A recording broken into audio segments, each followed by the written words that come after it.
Let's get to our Game 7 predictions, because I think the Clippers do pull this one out. I think they've got the history in their favor. They're playing in the most Game 7s of any team in the league over the last 4 years, and they won all 3 of their previous Game 7s. One on the road in Memphis. It was a big one.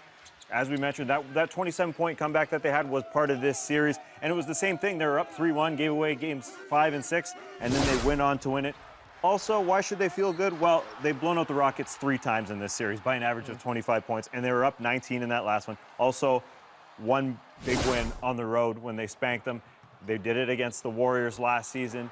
They did it against the Spurs this season. They just have so much experience, this group of guys, during that span. I think they should feel great going into Game 7. I can't wrap my head around how many stories will come out if the Clippers go and lose this game. And look, it's a possibility. I mean, it is in Houston. Yeah. They got momentum right now. They're still playing with house money because you're right. No one really expects them to come back and make this a series. The stories that will be written about specifically, I mean, the Clippers is one thing because you see they can't get to the conference finals over their history, about Chris Paul. Yeah. And once again, coming up short. Oh, man.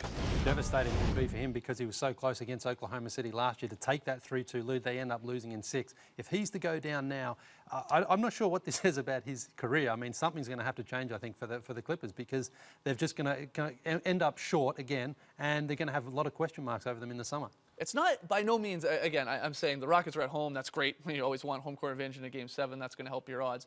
But the last couple of teams to force a Game 7, down 3-1 in the second round or later, haven't had much success closing the deal in that Game 7.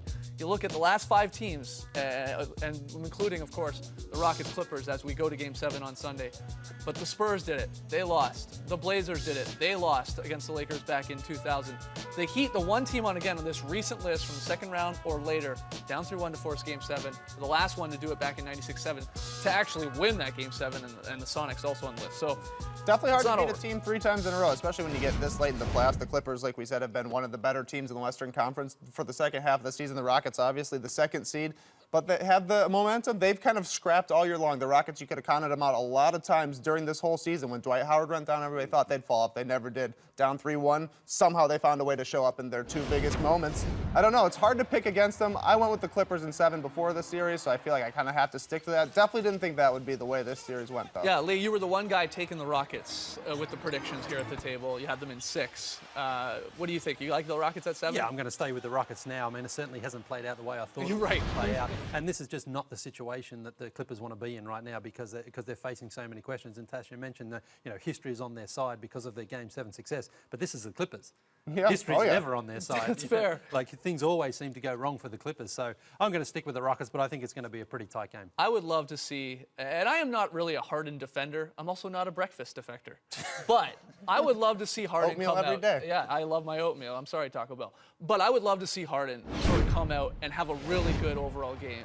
And I don't think it's like, it would be interesting. I mean, you said it on the podcast this morning, Tass, like, do they come back and win this if Harden is out there? Because they were playing a much different sort of brand of basketball. Style. That's exactly right. Yeah, Josh Smith literally was playing point guard, bring the ball up. Well, 2 of their 3 wins, James Harden's been on the bench during key stretches, which is incredible. Incredible. But my point is, if he comes out and has a monster Game 7 as the star of this team, all of that's sort of forgotten. Yeah. All of it is forgotten, and he can write his own narrative here moving into the conference finals. So I'd like to just see him have a good game.